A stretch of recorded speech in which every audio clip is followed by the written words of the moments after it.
Assalamualaikum warahmatullahi wabarakatuh. Alhamdulillahirabbil alamin wassalatu wassalamu ala alihi wa sahbihi ajmain amma ba'du. Alhamdulillahirabbil alamin, pemirsa yang dirahmati oleh Allah Subhanahu wa taala. Hari ini pemirsa yang di rumah akan ditemani oleh saya sendiri, yaitu Lirin Fitria, dan juga rekan saya Olivia Rahmawati dalam program Ramadan Selalu Indah. Nah pemirsa, hari ini kita kedatangan juga bintang tamu, yaitu dari Sarjana Kedokteran dari Kak Satria Saputra. Halo, assalamualaikum Kak. Waalaikumsalam warahmatullahi wabarakatuh. Gimana kabarnya hari ini Kak? Alhamdulillah baik. Untuk puasanya masih lancar kan Kak? Alhamdulillah. Alhamdulillah lancar. Masya Allah. Nah untuk temanya tadi apa tadi tema kita Untuk tema program Ramadan Selalu Indah pada hari ini yaitu adalah pola hidup sehat. Baik, sebelumnya kita masuk ke tema, saya ingin bertanya kepada kakak, bagaimana sih keutamaan puasa itu sendiri kak, dalam perspektif kedokteran? Bismillahirrahmanirrahim. Assalamualaikum warahmatullahi wabarakatuh. Alhamdulillah, hamdan wa syukran lillah, salatan wa salaman ala rasulillah. Allahumma salli ala Muhammad wa ala ali Muhammad. Qala Allah Ta'ala fil Qur'anil Karim, a'udzu billahi minasy syaithanir rajim. يا أيها الذين آمنوا كتب عليكم الصيام كما كتب على الذين من قبلكم لعلكم تتقون. Al-ayah. Berbicara mengenai puasa, berbicara mengenai perspektif dalam dunia kedokteran, maka dua hal ini memiliki korelasi dan sangat sulit dipisahkan. Ada banyak penelitian membuktikan bahwasanya puasa itu memiliki dampak positif terhadap kesehatan manusia. Nah, ternyata yang terbaru, penelitian yang dilakukan oleh seorang ilmuwan dari Jepang, dia menemukan konsep yang namanya autophagy. Ketika seseorang itu berpuasa, tubuh ini akan melakukan proses yang disebut dengan autophagy atau memakan sel-sel yang rusak. Proses ini yang berlangsung terus-menerus, maka akan meningkatkan daya tahan tubuh, kemudian meregenerasi sel-sel tubuh yang rusak, maka tubuh seseorang itu akan lebih sehat. Dan Rasulullah Shallallahu Alaihi Wasallam pun menjelaskan dalam sebuah hadis, walaupun sebagian imam atau ulama mengatakan bahwasanya hadis ini hasan, namun sebagian ulama lagi mengatakan hadis ini derajatnya masih lemah, yaitu yang berbunyi qala Rasulullah Shallallahu Alaihi Wasallam, sumu tasyahuh, berpuasalah kalian maka niscaya kalian akan sehat.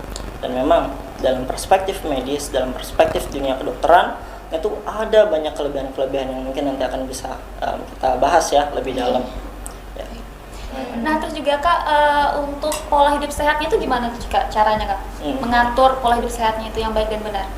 Laqad kana lakum fi Rasulillahi uswatun hasanah. Sesungguhnya Allah itu menjadikan Rasulullah SAW itu adalah suri tauladan bagi kita, suri tauladan yang baik bagi kita. Jadi sebaik-baik suri tauladan, gaya hidup, pola hidup sehat itu adalah dari Rasulullah SAW. Pertama dari pola makan terlebih dahulu ya. Rasulullah SAW selalu menganjurkan kita dua syarat makanan secara umum, yaitu halal dan thayyiban. Halal ya, mulai dari cara kita mendapatkannya, cara menyajinya, cara mengolahnya, hingga cara mengkonsumsinya. Kemudian thayyib, baik bagi tubuh ya.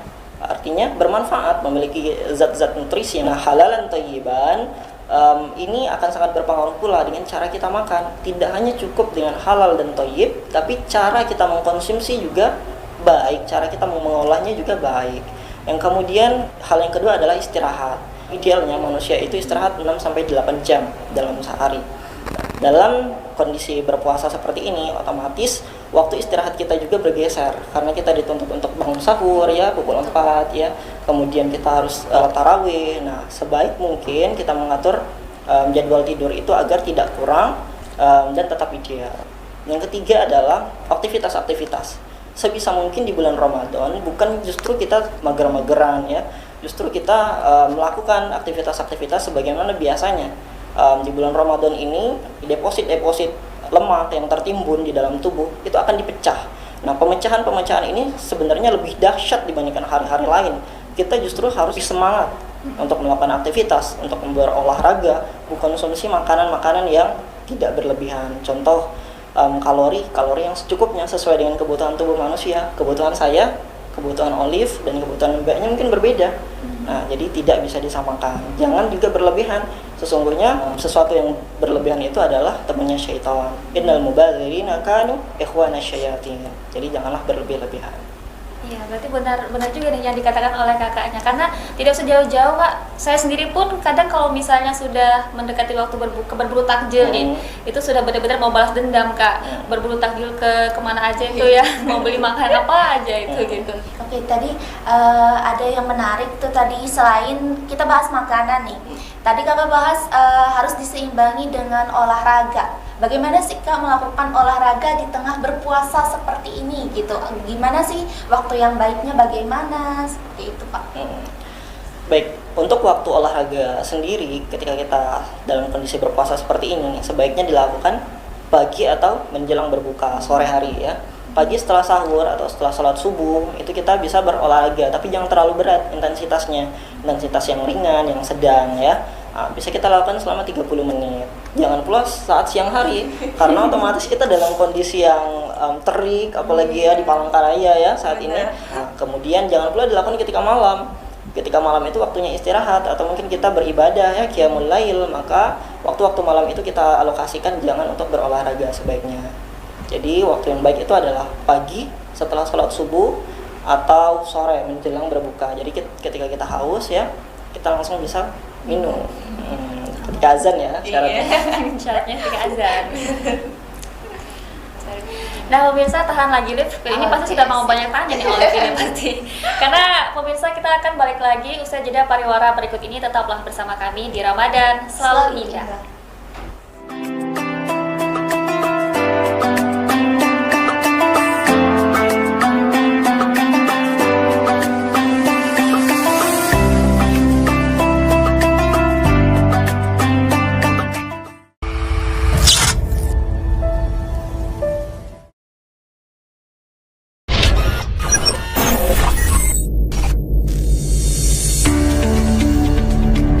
Huma Betang, media masa kini.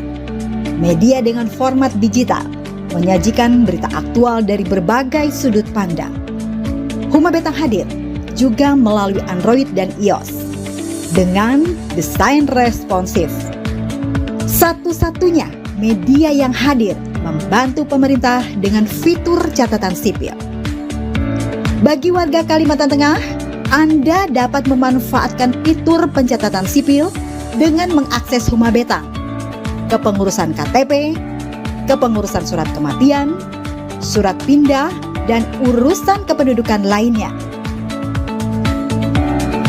Huma Betang juga hadir dengan fitur televisi, menyajikan beragam tayangan televisi dengan program unggulan di antaranya program berita. Satuan Tugas Penanganan COVID-19 melaporkan terjadi penambahan kasus positif sebanyak Palangkaraya.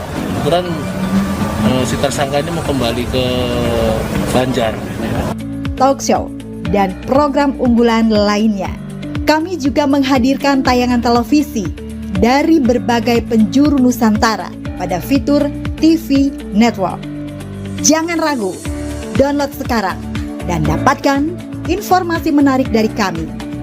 Huma Betang, media masa kini.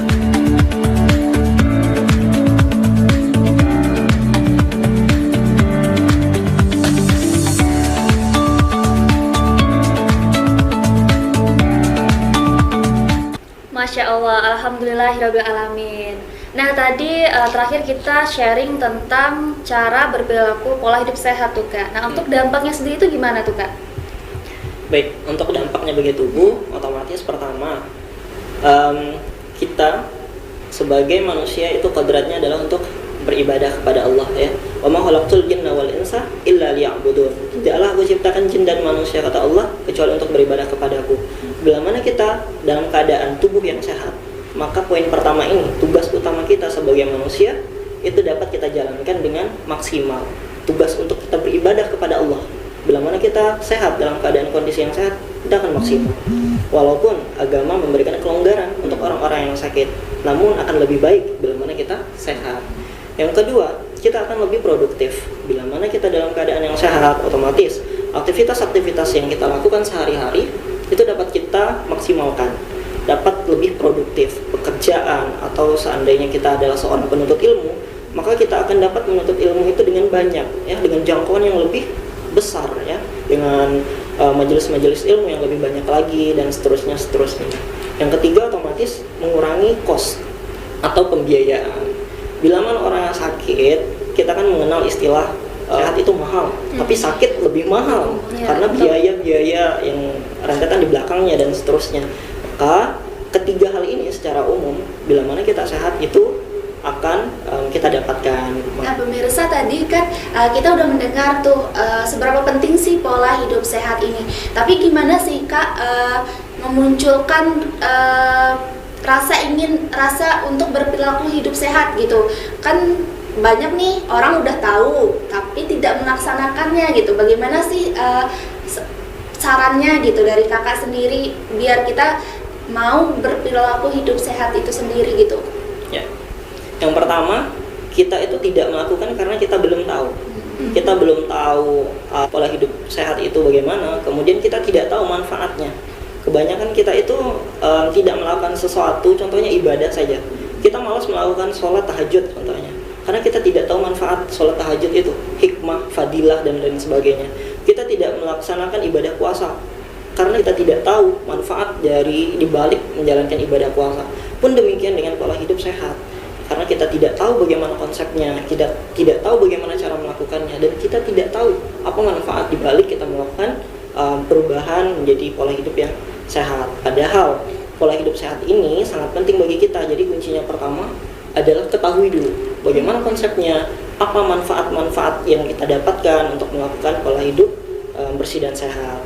Nah, ketika ini sudah kita dapatkan, maka kita akan dapat melaksanakan konsep perilaku hidup bersih dan sehat itu secara baik ya, secara komprehensif.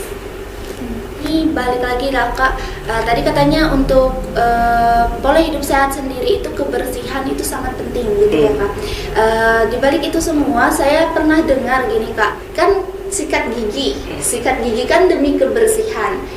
Kalau yang berpuasa katanya, yang saya dengar Kak, kalau kita sikat gigi tengah hari bolong dan lain sebagainya, itu dapat mengurangi pahala puasa, karena kan sikat gigi bersiwak atau sikat gigi itu ada rasanya. Sekarang odolnya itu kan ada rasa mint dan lain sebagainya.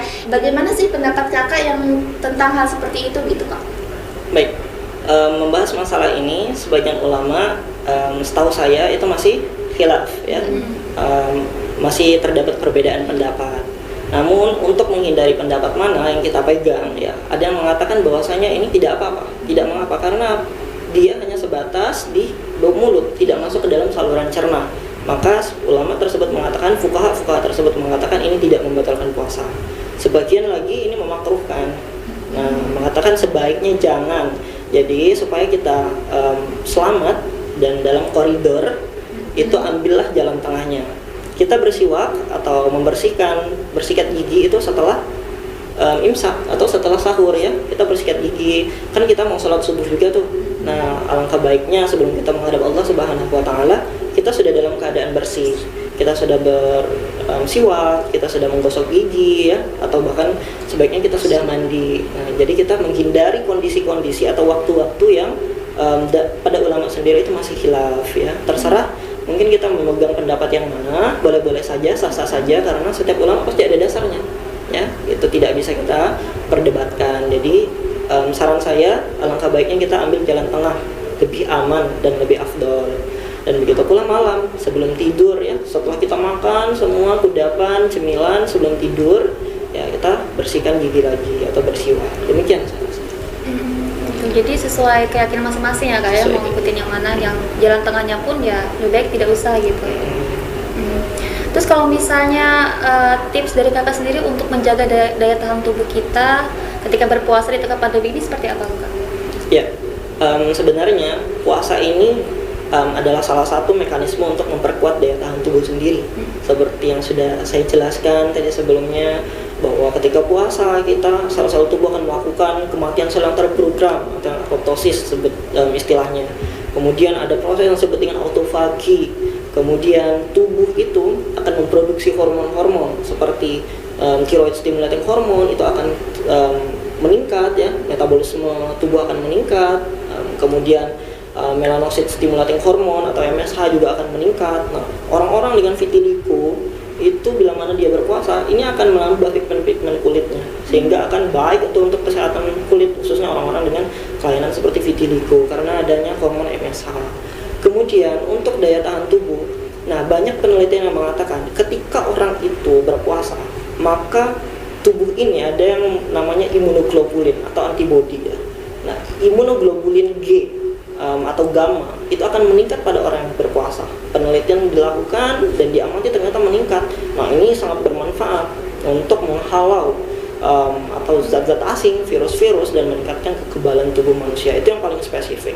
Kemudian hal-hal lain setelahnya, tubuh itu akan meregenerasi sel-sel yang sudah mati, itu akan diganti dengan yang lebih baik. Demikian. Olive, ada mau tanya lagi? Gimana? Ada lagi nggak? Kayaknya nanti aja dan akan kita tanya-tanya lagi ya Kak ya. Dan lebih dari saja kemana-mana, usai jeda pariwara berikut ini kami akan kembali untuk Anda, tetaplah bersama kami.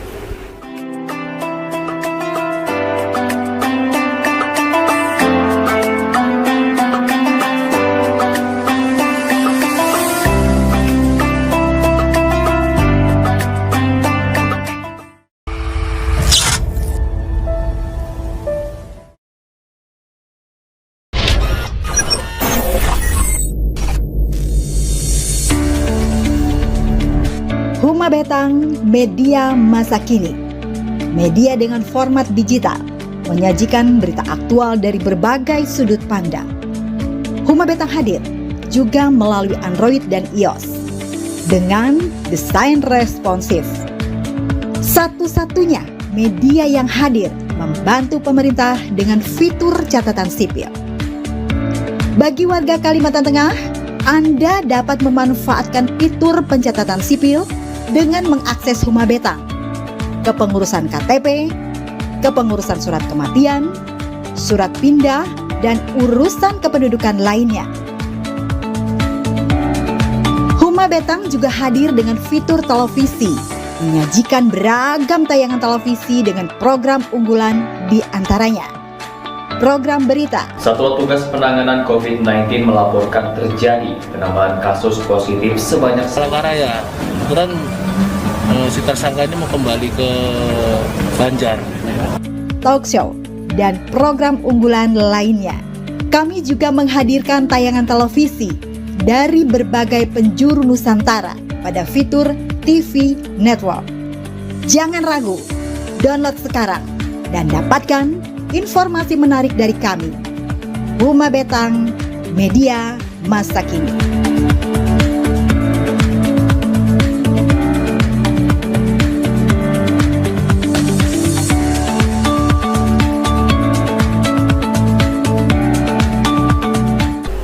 Masya Allah, alhamdulillahirrahmanirrahim, pemirsa yang dirahmati oleh Allah Subhanahu Wa Taala. Kita kembali lagi dalam program Ramadan Selalu Indah. Tadi kita sharing tentang pola hidup sehat gitu kan.